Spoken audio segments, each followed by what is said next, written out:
America के राष्ट्रपति Donald Trump और यूक्रेन के राष्ट्रपति जेलेंस्की के बीच हुई गहमा गहमी के बाद विश्व की राजनीति ने एक दूसरा ही टर्न ले लिया है। विश्व की राजनीति को हमेशा दो धड़ों में देखा जाता रहा है।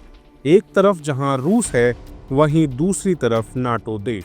ये एक ऐसे देशों का संगठन है जिनके बीच में एक संधि है कि अगर किसी भी एक देश के ऊपर हमला होता है तो उसे इन सब देशों के ऊपर हमला माना जाएगा। इन देशों का सबसे शक्तिशाली और सबसे ज्यादा फंड्स देने वाला देश कोई और नहीं, अमेरिका है। लेकिन हाल ही में खबरें तब बनी जब अमेरिका के गैर मौजूदगी में नाटो की बैठक बुलाई गई और इस बैठक में नाटो देशों के साथ खड़े थे वोलोदिमीर जेलेंस्की। इस बैठक के बाद अमेरिका में कई जगह से ये मांग भी उठी कि अब समय आ गया है कि अमेरिका को नाटो से अलग हो जाना चाहिए। नाटो देशों की इस बैठक को खत्म होने के बाद ब्रिटेन के प्रधानमंत्री स्टारमर ने मीडिया के सामने आकर के कहा कि यूरोपीय देश हर हालत में यूक्रेन के साथ खड़े हैं।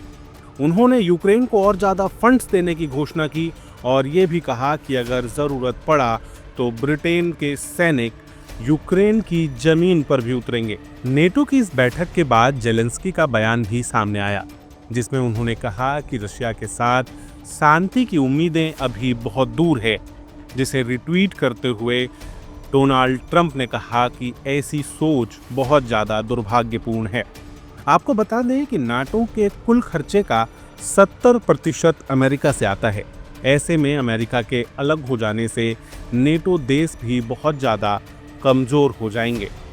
इससे पहले जब ब्रिटेन के प्रधानमंत्री स्टारमर व्हाइट हाउस पहुंचे थे तो डोनाल्ड ट्रंप ने उनसे भी सवाल किया था कि क्या अमेरिका के बिना यूरोप रशिया से लड़ पाएगा। आपको बता दें कि युद्ध संधि के बदले में अमेरिका ने यूक्रेन के सामने ये मांग रखी है कि उनको दिए गए $350 बिलियन की मदद के बदले उन्हें यूक्रेन में दबे रेयर अर्थ मिनरल्स का एक्सेस दिया जाए, उन्हें इस्तेमाल करने की अनुमति दी जाए। इसके बदले में अमेरिका यूक्रेन को दोबारा बनाने में मदद करेगा, दोबारा बसाने में मदद करेगा। लेकिन यूक्रेन के राष्ट्रपति वोलोदिमीर जेलेंस्की इसके बदले में अमेरिका से सुरक्षा की गारंटी चाहते हैं, जो देने के लिए अमेरिका तैयार नहीं दिख रहा। अमेरिका का मानना है कि यूक्रेन की सुरक्षा यूरोप की जिम्मेदारी है और इसके लिए यूरोप को ही जिम्मेदार होना चाहिए। जहां एक तरफ नाटो देश आपस में लड़ रहे हैं, वहीं दूसरी तरफ रशिया के साथ साथ चाइना की भौहें भी तन रही हैं। इस बात को इस तरीके से समझिए कि जब तक रशिया अमेरिका से दूर है, तब तक चाइना और रशिया की दोस्ती बनी हुई है। हाल ही के दिनों में अमेरिका ने रूस से ज़्यादा चाइना को अपने लिए खतरा मानना शुरू कर दिया है। ऐसे में अगर रशिया और अमेरिका नज़दीक आते हैं तो उससे चाइना अकेला पड़ता हुआ दिखाई देगा। इसीलिए चाइना भी लगातार इन घटनाओं पर नज़र रख रहा है।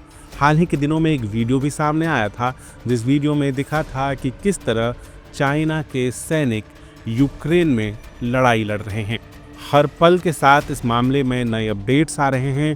डोनाल्ड ट्रंप ने ट्वीट करके भी कहा है कि जल्दी ही वो कोई बड़ी खबर देने वाले हैं। हम लगातार इस मामले पर डटे हुए हैं और जैसी ही कोई अपडेट आती है हम आप तक पहुंचाएंगे। आपका बहुत बहुत धन्यवाद। लगातार जुड़े रहने के लिए आयुध को सब्सक्राइब जरूर करें।